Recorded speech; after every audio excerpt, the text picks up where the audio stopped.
Eh bien, bonjour à tous. Comme l'a dit monsieur précédemment, donc, je suis Madame Baillot, je travaille à la délégation de région académique d'information et d'orientation de Bourgogne-Franche-Comté. Et pour faire court, c'est une délégation qui a pour mission d'accompagner les différents acteurs dans la procédure Parcoursup, de veiller au bon déroulement de la procédure, de veiller au respect des règles, car vous voyez sur le petit schéma que j'ai choisi de mettre en introduction, c'est une procédure qui va impacter beaucoup d'acteurs, donc en premier lieu, bien sûr, vous, les jeunes élèves, avec leur famille, mais aussi les lycées qui font un gros travail en Parcoursup et les établissements du supérieur qui recrutent par la plateforme, qui ont plein de choses à faire, à respecter pour que tout se passe bien. Et puis de différents ministères. Donc, maintenant, le ministère de l'Éducation nationale, jeunesse et sport, mais on a des formations de plein de ministères. Donc, c'était juste en introduction pour vous dire que c'est un pilotage national fort et donc nous, on est des relais au niveau de la région. Donc, 2 personnes qui travaillent sur Parcoursup au niveau du rectorat de Dijon, moi-même et une collègue, et 2 personnes sur Besançon. Donc, ce que j'ai prévu de faire là cet après-midi, c'est de vous présenter la procédure de façon globale, comme pour tous les terminales de l'académie, mais en faisant un petit zoom sur toutes les choses qui peuvent vous intéresser particulièrement, vous, en tant que sportif. Vous rassurer déjà aussi en premier lieu, parce que c'est une procédure, ça se passe bien. 95% des jeunes à la fin de la procédure ont bien satisfaction sur au moins leurs vœux. Il y a des jeunes aussi qui quittent la procédure parce que c'est pour autre chose, des jeunes qui loupent le bac. J'imagine aussi que c'est pas évident, l'année terminale, le bac plus vos compétitions sportives et autres, de s'impliquer là-dedans et de ne pas hésiter de retenir que vous n'êtes jamais seul face à vos questions, puisque voilà, la page d'accueil de Parcoursup, www.parcoursup.fr, il y a une rubrique contact directement. Donc, toute question, jamais sans réponse à ces questions. Vous n'hésitez pas, on est là pour répondre. Il y a aussi un numéro vert Parcoursup, des chats, des lives, et puis vos parents, enfin tous les accompagnants. J'en profite également, parce que ça peut intéresser toutes les personnes ici, pour dire que cette plateforme, finalement, elle est ouverte toute l'année. Donc, ça peut être intéressant de regarder avec des enfants, enfin, des élèves plus jeunes, par exemple. Elle est ouverte en terminale pour faire des vœux, mais sinon, c'est une mine d'or d'informations qu'on peut utiliser en seconde ou en première. Donc, elle est utilisable toute l'année. Toujours sur cette page d'accueil, j'ai mis là, j'ai entouré le petit vrai-faux. Donc, je disais que ce petit questionnaire vrai-faux a été ajouté sur la plateforme et j'avais prévu de visionner, mais vous pourrez le faire. En dessous de ce questionnaire, il y a des vidéos. Il y a quelques vidéos donc, de jeunes qui expliquent en quelques mots ce que c'est que Parcoursup. C'est surtout pas quelque chose d'opaque. C'est simplement une interface entre des vœux des élèves et puis des établissements.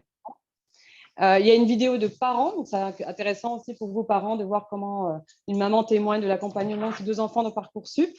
Et puis, des vidéos de responsables de formation qui expliquent que c'est bien eux, les humains, et pas un algorithme, une machine, qui vont classer, choisir les jeunes. Donc voilà, je me permets d'insister sur ces petites rubriques. Également, la rubrique, comme dans toute plateforme, foire aux questions, avec des questions récurrentes, donc des questions qui nous reviennent souvent. Et vous remarquerez qu'il y a une petite rubrique sportive de haut niveau. Donc, je vais tuer le suspense, puisque finalement, il y a 3 choses à retenir par rapport aux sportifs de haut niveau, même si on va voir qu'il y a des rubriques qui permettent de mettre en valeur votre parcours, qui est vraiment particulier. Mais en gros, Parcoursup, est-ce que si je formule des vœux sur des formations qui organisent des épreuves de sélection, j'ai le droit à un aménagement parce que je suis sportif? Oui. Est-ce que si j'ai pas eu satisfaction sur un de mes vœux, et la formation que j'ai obtenue, elle ne correspond pas à mes besoins en tant que sportif de haut niveau, est-ce que j'ai des droits? Oui. Et tout ça, vous avez expliqué, je vais revenir dessus. C'est-à-dire qu'on a un droit à un réexamen de son dossier si toutefois, au mois de juin, quand on a ses réponses, on n'a pas eu satisfaction sur ses vœux. Donc ça, c'est important. Et puis, on verra aussi qu'on peut demander une dérogation de secteur. Parcoursup, avant d'aller dans le détail, juste pour vous dire que ça regroupe, ça fait 6 ans. Il y a une maman qui me disait là tout de suite que sa fille son fils avait candidaté sur Parcoursup en 2000. À l'époque, il y avait 13 000 formations. Il y en a maintenant 21 000, avec de plus en plus aussi de formations en apprentissage. C'est intéressant pour vous parce qu'il y a également des BPGEPS en apprentissage. Et donc, on a à peu près toutes les formations disponibles, hein, qu'il s'agisse de formation de licence, qu'il s'agisse de classes préparatoires, de BTS, de BUT, mais aussi d'écoles comme Sciences Po, les écoles vétérinaires, enfin bon, les écoles d'ingénieurs qui vous intéressent peut-être moins, mais aussi les formations en métier du sport.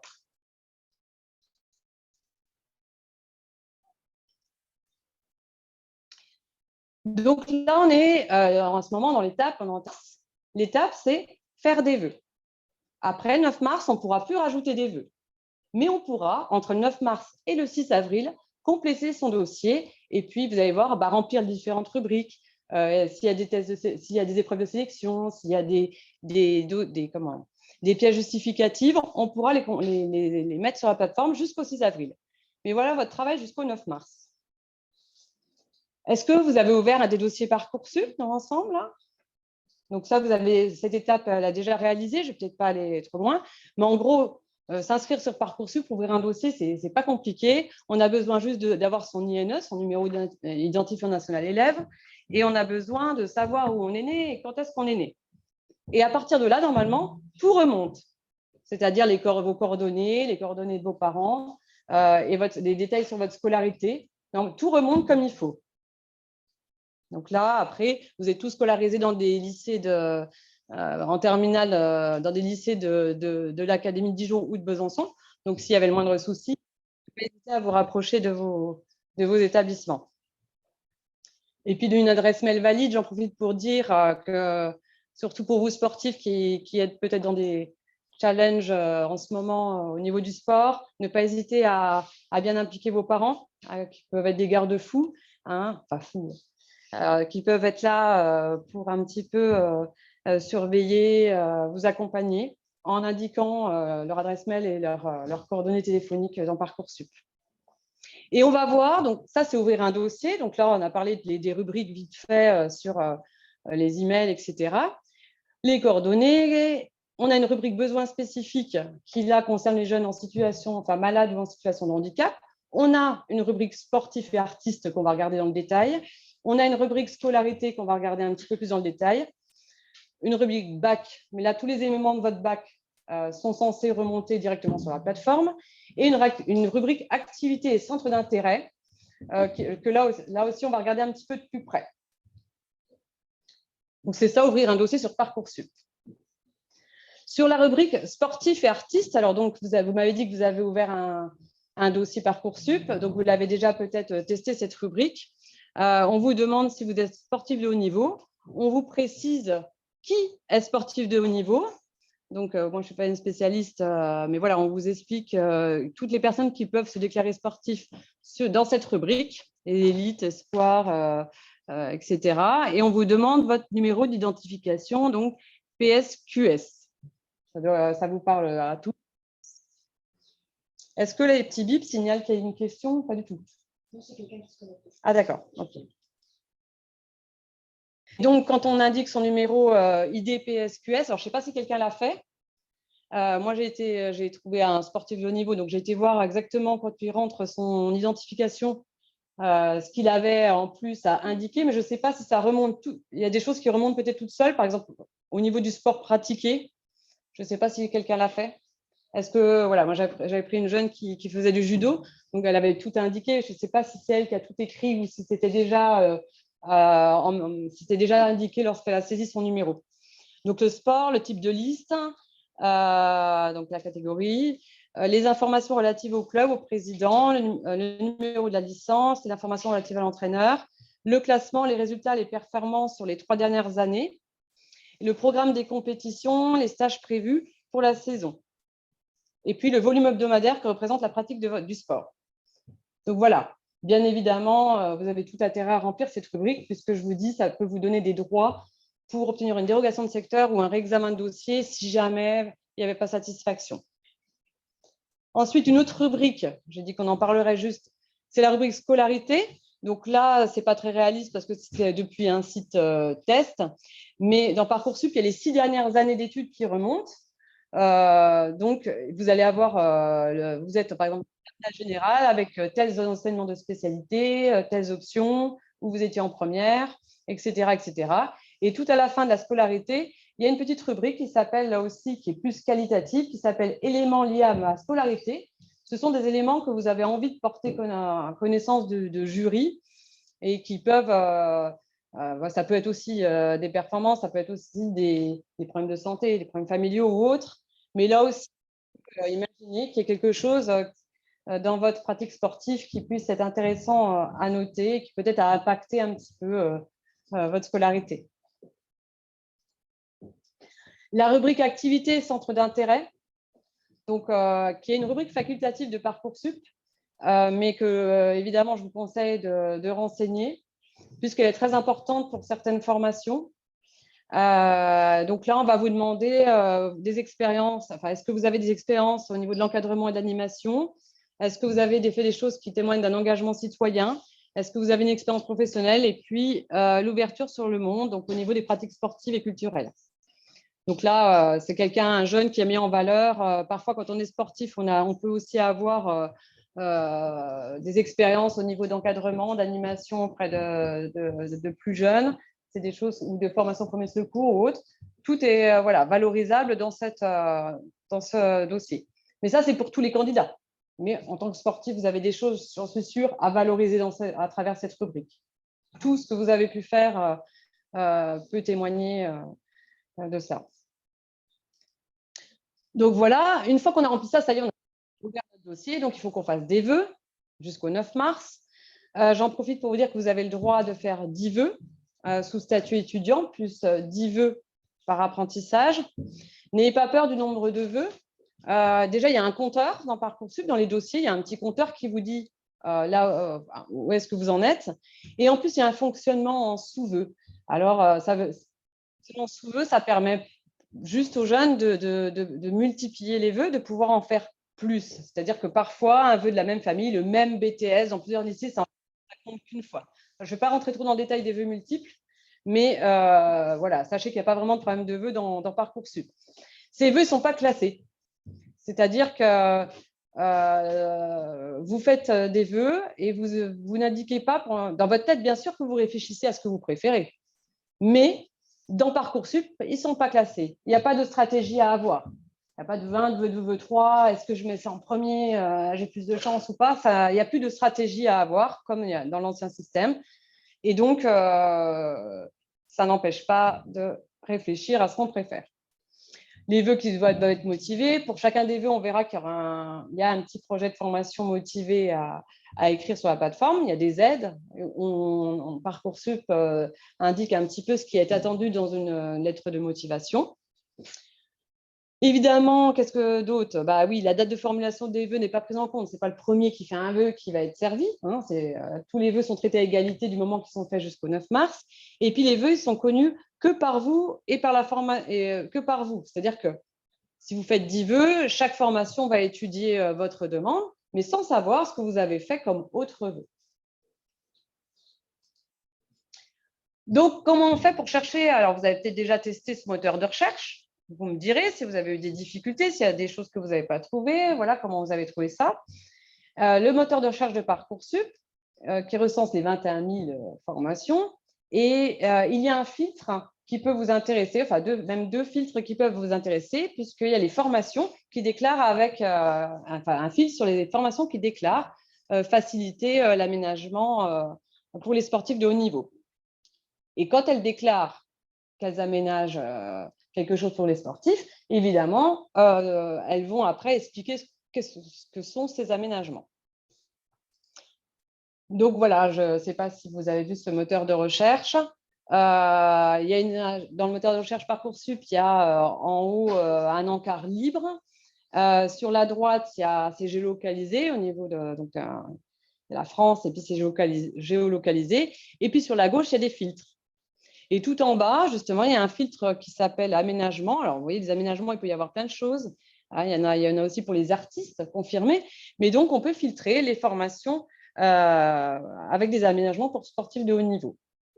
Donc, quand on fait ça, je vous le dis, sur la France, on nous en annonce 5000 qui disent pouvoir aménager des formations.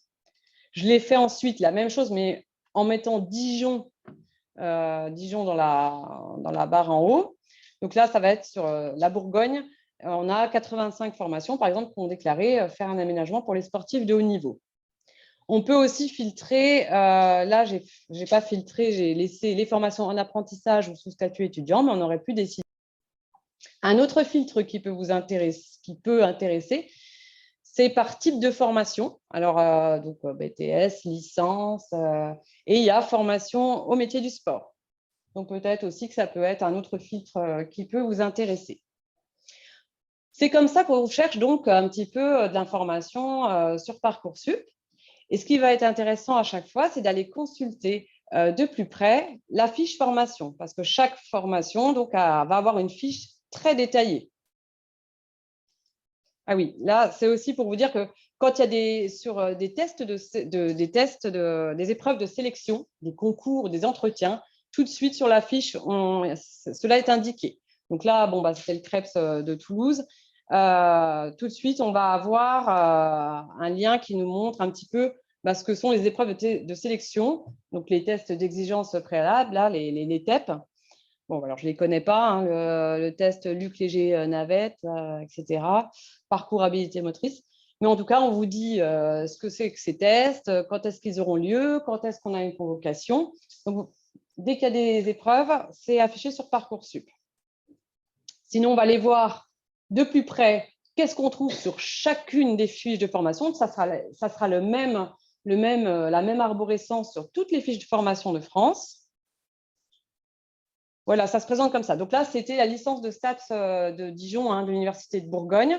Donc, à chaque fois, quand vous rentrez, vous allez avoir donc six onglets donc sur découvrir la formation, comprendre les critères d'analyse et de candidature, c'est-à-dire comment je vais être choisi, consulter les modalités de candidature, des chiffres clés, les débouchés, et puis contacter l'établissement, c'est-à-dire comment échanger avec l'établissement.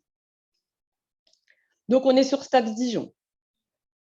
Donc, on arrive au démarrage toujours sur découvrir la formation. Donc, il y a beaucoup de choses. Donc, là, j'ai mis c'était pas très lisible. Donc, j'ai tout regroupé là. Mais donc, il y a une présentation de la formation. Mais ça peut être aussi savoir le statut de l'établissement, public ou privé, la date des journées portes ouvertes, les frais de scolarité éventuels. Et la licence de STAPS Dijon qui a déclaré faire un aménagement pour les sportifs, évidemment.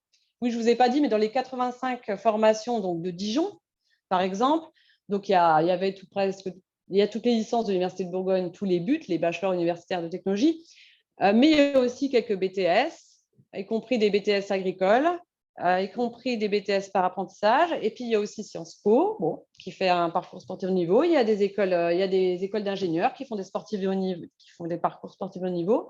Enfin voilà. Bon. Donc, évidemment, la licence de STAPS à Dijon propose un aménagement. Et donc, quand elle l'a indiqué, là, ils doivent renvoyer sur un lien pour en dire un petit peu davantage aux familles et aux jeunes. Donc là, en l'occurrence, ça renvoie sur la page de l'accueil des sportifs de haut niveau de l'UFR STAPS. Quand je vous dis que Parcoursup, ça impacte beaucoup de monde, puis presque toute l'année, ça veut dire qu'à un moment donné, il y a des gens comme au CREPS ou à l'Université de Bourgogne qui vont, dans Parcoursup, mettre plein d'informations pour être le plus clair possible.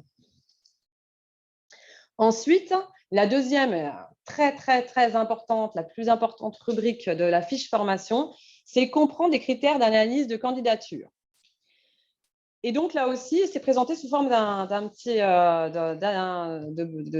graphique avec 5 grands critères. Et ce sont les mêmes pour toutes les formations de France, ces critères. Donc, c'est les résultats scolaires, ou obtenus en enseignement supérieur, mais là, aujourd'hui, il n'y a que des élèves de terminale. Les compétences, les méthodes de travail et savoir-faire, les savoir-être, la motivation et cohérence du projet, et l'engagement, activité et centre d'intérêt, la fameuse rubrique que tout à l'heure, je vous ai dit qu'il est important à remplir, qui là, en STAPS, c'est très importante.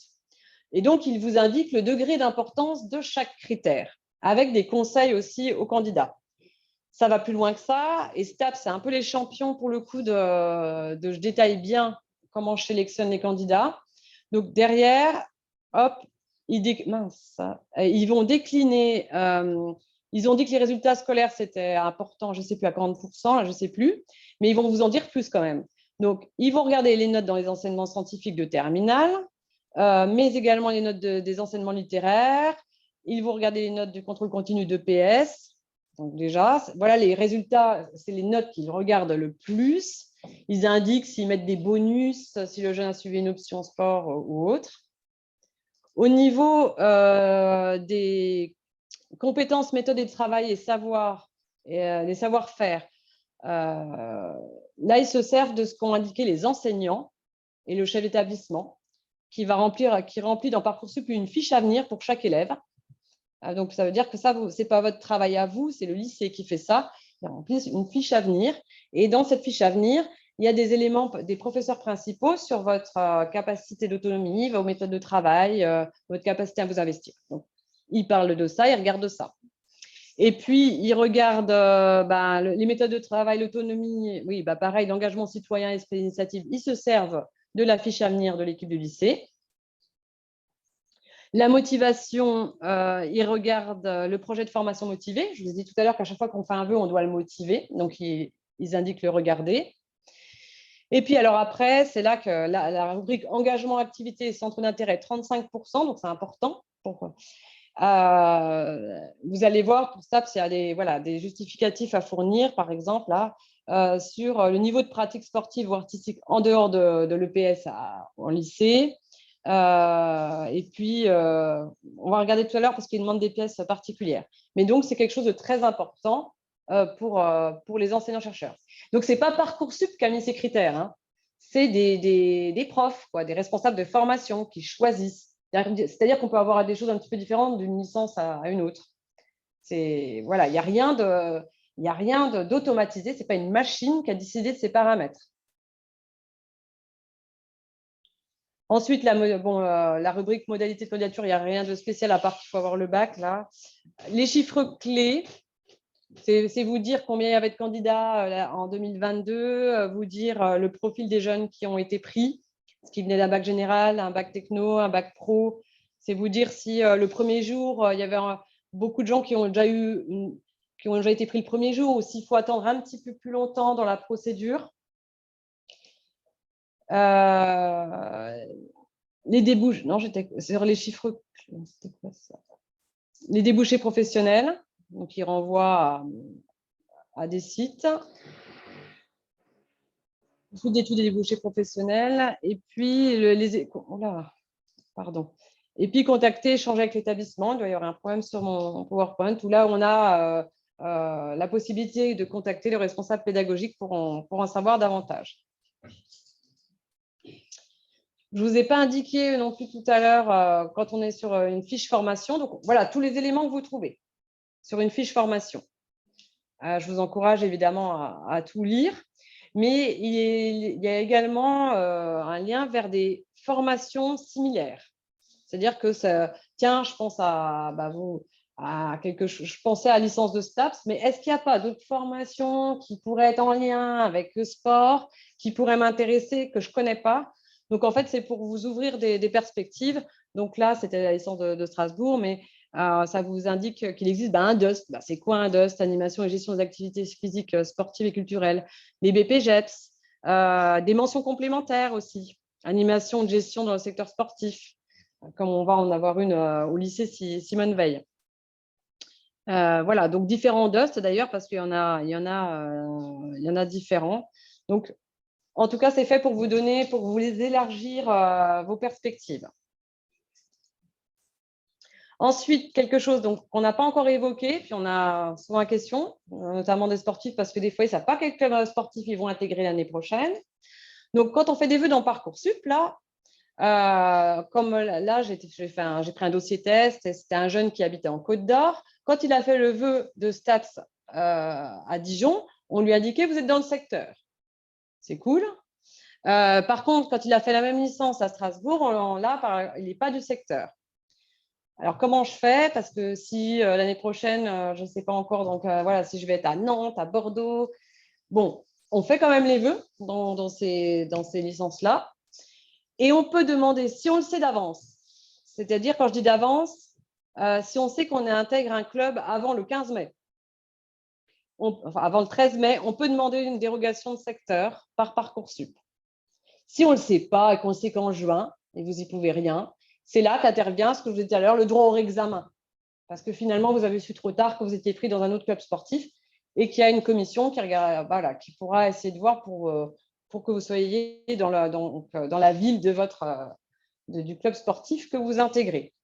Donc, quand on veut demander une dérogation de secteur, là, je suis sur un dossier d'un jeune, lorsqu'on fait, c'est uniquement les licences, hein, le secteur. Toutes les autres formations, les BTS, les BPGEPS ou autre chose, il n'y a pas de secteur, on s'en fiche. Mais pour les licences, c'est un secteur. Ça fait quoi d'être dans ce secteur? Ça veut dire qu'on a plus de chances d'intégrer une université de son secteur.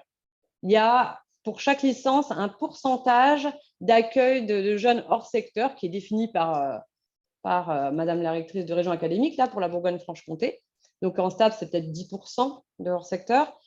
Mais bon, le fait d'être sportif de haut niveau, et même, je dirais même là, à la rigueur, sportif, on peut demander une dérogation avec un motif, je ne sais pas si vous voyez bien à l'écran, qui va être intégration d'un club sportif. Il y a d'autres motifs, hein, la maladie, le déménagement familial, d'autres éléments. Donc, j'espère que c'est clair pour vous. On pourra revenir après s'il y a des questionnements.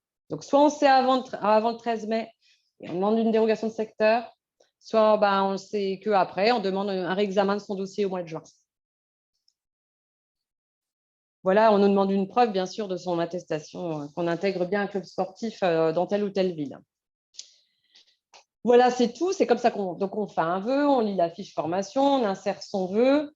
Et puis, tant que ce n'est pas vert, quand il y a marqué, là, par exemple, confirmation des vœux, vous devez confirmer ce vœu au plus tard le 6 avril.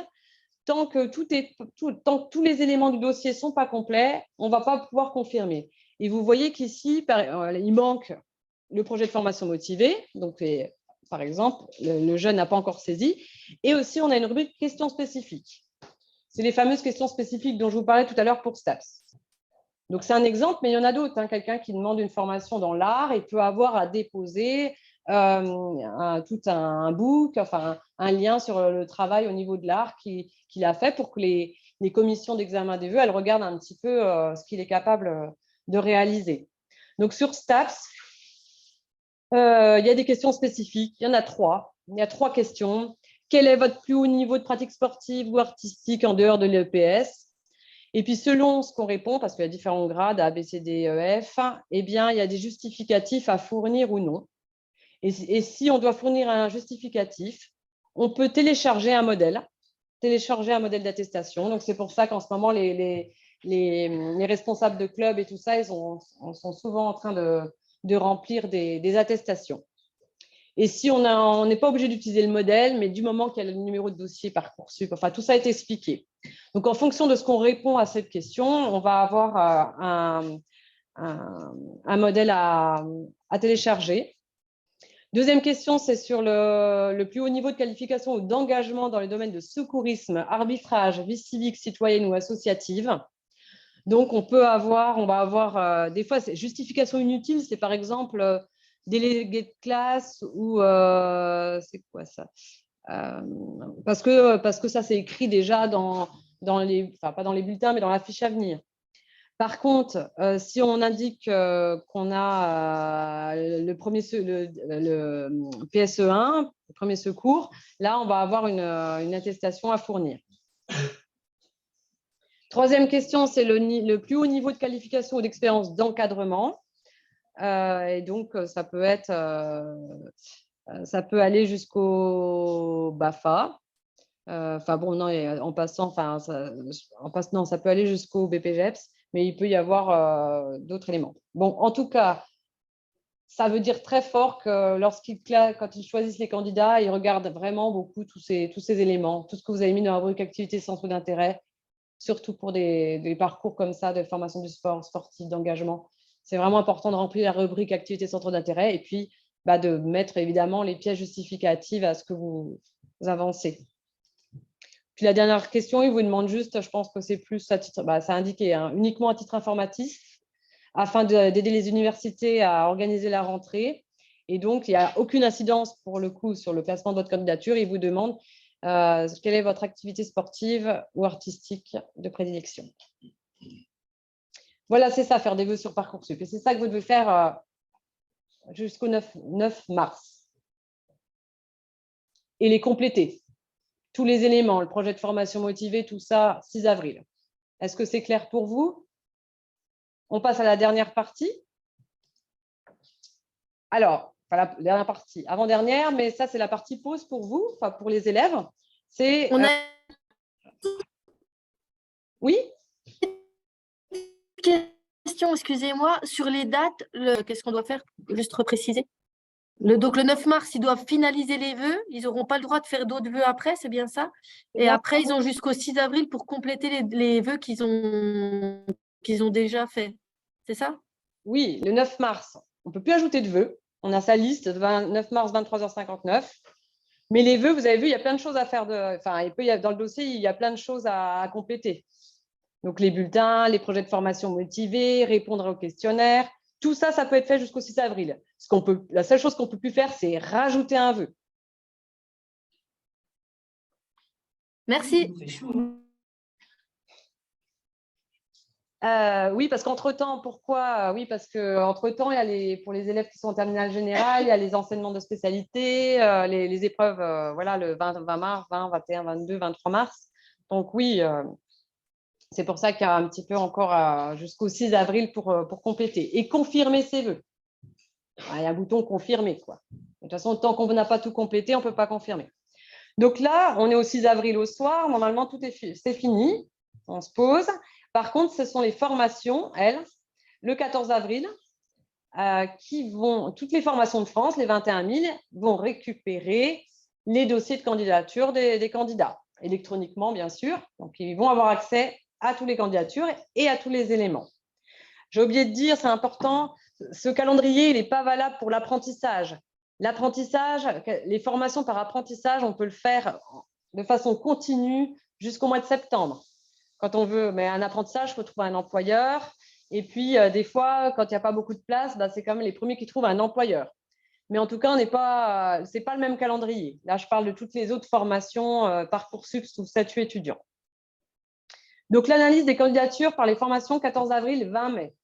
Pendant ce temps-là, ils récupèrent donc tous les dossiers et ils vont être chargés de les classer. Donc, comme je vous l'ai dit tout à l'heure, c'est des humains, c'est des profs qui se regroupent, qui ont défini des critères et qui vont, en fonction de ces critères, faire leur classement. Leur classement, c'est un numéro 1, numéro 2, numéro 3, numéro 4, éventuellement des dossiers refusés. Et ça, ils doivent le faire remonter dans Parcoursup pour le 20 mai. Donc, si on récapitule, quand ils font ça, ils ont accès au projet de formation motivé. Ils ont les pièces complémentaires, donc telles que les pièces justificatives de STAPS, mais qui peuvent être, ça peut être, oui, je vous disais l'histoire du book pour les formations artistiques, qui peuvent être d'autres choses. La rubrique activité centre d'intérêt, la fiche à venir, ça c'est le lycée qui l'a rempli. Les informations sur le parcours spécifique du jeune, et puis les notes, les résultats. Alors qu'est-ce qu'ils ont comme résultats scolaires? Ils ont les résultats de l'année de première, donc les bulletins et les épreuves, des notes, des épreuves anticipées de français pour les lycéens généraux et technologiques. Et concernant l'année terminale, ils ont les bulletins scolaires des premiers et deuxième trimestres ou du premier semestre. Et donc, cette année, pour la première fois, ils auront aussi accès donc, aux notes obtenues aux épreuves d'enseignement de spécialité qui seront passées en mars. Alors, ce n'est pas Parcoursup. Et vous aussi, vous y aurez accès parce que vous avez une rubrique bac dans Parcoursup. Et vous aurez, là, pour l'instant, on voit déjà les notes que vous avez obtenues en première, épreuve anticipée. Mais ce n'est pas Parcoursup qui va vous révéler vos notes. Vous le saurez avant par votre lycée, par Cyclades. Enfin, c'est-à-dire que le timing est serré. Mars, correction, faire remonter dans Parcoursup vos notes de DS et les établissements donc, qui auront accès. Voilà, je réinsiste parce que c'est vraiment important. Hein. Aucun algorithme de Parcoursup qui fait l'analyse de votre candidature. Très important. Et bien sûr, ça ne veut pas dire quand il y a 5000 candidatures en médecine ou en STAPS, évidemment qu'ils cèdent de quelque chose. Évidemment qu'ils l'ont dit tout à l'heure, ils prennent plus les notes d'enseignement scientifique littéraire, l'option sport. Bien sûr qu'ils vont mettre des +3, des machins, mais enfin, c'est quand même des interventions humaines. Et puis, ils regardent, ils ouvrent le dossier, ils mettent aussi une note sur le projet de formation motivée, ils regardent toutes les autres pièces du dossier. Donc, il y a bien C'est vraiment un classement par des humains. Et puis, donc, bien sûr, ce qui compte aussi, c'est les épreuves écrites, les entretiens ou les oraux de sélection. On parle des BPGEPS avec les tests d'exigence préalable, mais les concours de, je ne sais pas moi, justement, Sciences Po, école de commerce ou autres, ou école d'ingénieurs, ils font aussi des épreuves, des entretiens. Donc, tout ça rentre en compte dans leur classement. Et puis, aucun algorithme ne décide à votre place. On va le voir à travers un exemple d'élève. C'est-à-dire que, je vous l'ai dit tout à l'heure, si vous faites 10 vœux, eh bien, vous allez avoir 10 réponses. Il n'y a pas d'algorithme qui dit, bah, tiens, on te propose ce qu'il y a de meilleur pour toi. Non, tu vas avoir une réponse sur chacun de tes vœux et on va voir quel travail a à faire le jeune au mois de juin quand il a ses réponses. C'est bien donc du coup la dernière étape, ça. Donc le 1er juin, voilà. La phase d'admission, ça commence le 1er juin et ça se déroule jusqu'au 13 juillet. Je l'ai dit plusieurs fois déjà, mais repensez à vos vœux quand même, parce que c'est chouette d'avoir 8 propositions le 1er juin, mais il va falloir faire un choix du coup quand même à un moment donné. Et là, pour le coup, c'est vous qui allez le faire, vous n'allez pas pouvoir accepter 2 choses en même temps. Donc, je vous ai dit, OK, pas de censure, on demande ce qu'on veut, on a une réponse sur tout, mais on réfléchit quand même à ce qu'on préfère. Bon, évidemment, dans votre dossier Parcoursup, il y aura à chaque fois la date qui est indiquée, combien de temps vous avez pour répondre aux propositions. Et ça va vite. Ça va de plus en plus vite. C'est une volonté de tout le monde, hein, des parents, des jeunes, enfin des formations, tout le monde qui a voulu accélérer, une volonté d'accélérer la procédure pour que les jeunes qui sont en attente soient en attente moins longtemps. Donc, ça va assez vite. Alors, le 1er juin, on aura peut-être 2-3 jours pour répondre. Et après, c'est le jour J plus 24 heures. En gros, ça va être quoi les réponses? Alors, c'est bête, hein, mais pour une formation sélective. Alors, une formation sélective, c'est les BTS, les BUF, enfin, presque toutes en fait. Toutes sauf les licences qui sont dites non sélectives parce qu'elles n'ont pas le droit de refuser. Donc, les réponses, ça peut être, pour une formation sélective, c'est oui, non, donc dossier refusé, proposition d'admission ou en attente d'une place. Et puis, pour les formations non sélectives, donc les licences et les parcours d'accès à santé et parcours préparatoire aux professeurs des écoles, c'est ce que ça veut dire PPPE. Et bien là, on peut avoir oui, on ne peut pas avoir non, c'est ce que je vous expliquais. Ils sont obligés de classer quand même les dossiers du premier au dernier, mais ils n'ont pas le droit de refuser complètement une candidature. Et puis, par contre, on peut avoir un oui-si. Oui-si, ça veut dire oui, le jeune, il est pris. Je reprends encore l'exemple de STAPS, parce qu'en plus, ça existe à l'Université de Bourgogne, le oui-si en STAPS. OK, on te prend, mais tu as un bac techno ou alors tu as un bac avec peut-être tu es très bon en sport, tu as plein de choses de qualité dans ton dossier, mais au niveau des résultats, c'est fragile. Donc, on te prend, mais tu acceptes de suivre un parcours de remédiation, un parcours de réussite. Donc, exemple Léa. Donc, l'exemple de Léa, qui est une élève de terminale, elle a fait 8 vœux. Bien évidemment, elle n'a pas oublié de les confirmer. Donc, ils vont tous bien étudier. Et le 1er juin 2023, elle va prendre connaissance des décisions des établissements. Alors, ce n'est pas du tout adapté forcément aux sportifs, quoique je ne sais pas si vous allez tous choisir des formations avec aménagement. Donc, voilà, bref, c'est un exemple parmi d'autres. Donc, Léa, elle a fait des vœux de classe préparatoire aux grandes écoles, des vœux de BTS, des vœux de licence et des vœux de BUT, bachelor universitaire de technologie. Elle se connecte, elle a 4 oui. Ça veut dire qu'elle va avoir écrit 4 fois proposition d'admission. Donc, elle a un BTS, le BTS B, la licence C, la licence E et le BUT F. Et elle est en attente de place, elle sera sur liste d'attente sur la CPGE A, le BUT G et la CPGE H. Et elle est refusée sur la CPGE-D. Donc, tu es refusée, là, par contre, ça ne peut plus bouger. Voilà, ça ne bougera plus. Qu'est-ce qu'elle doit faire? Elle doit faire 2 choses. Elle doit choisir parmi les 4 oui. C'est ça qu'il faut comprendre. On ne peut pas dire oui à 2 formations. Donc, dans mon exemple, sur les 4, elle accepte le but F. évidemment, dans Parcoursup, quand tu acceptes le but F, on te dit bien attention, en acceptant le but F, as-tu bien compris que tu renonçais aux 3 autres propositions? Malgré tout, l'erreur existe. Quand on réagit tout de suite, il n'y a pas de souci. On envoie un message par contact, je me suis trompée, j'ai mal répondu, ça se corrige. Enfin, il faut réagir quand on se trompe, quoi, assez rapidement. Vous n'avez pas une bombe non plus entre les mains, il y a des retours en arrière possibles du moment qu'on réagit et qu'on respecte bien les dates. Et puis, elle a une deuxième chose à faire, Léa, c'est qu'elle est en attente sur 3 vœux. Donc, elle doit dire si elle maintient ses vœux en attente ou si elle y renonce. Dans mon exemple, elle maintient les 3 vœux en attente. On peut supposer que parce qu'elle les préfère à ce qu'elle a eu.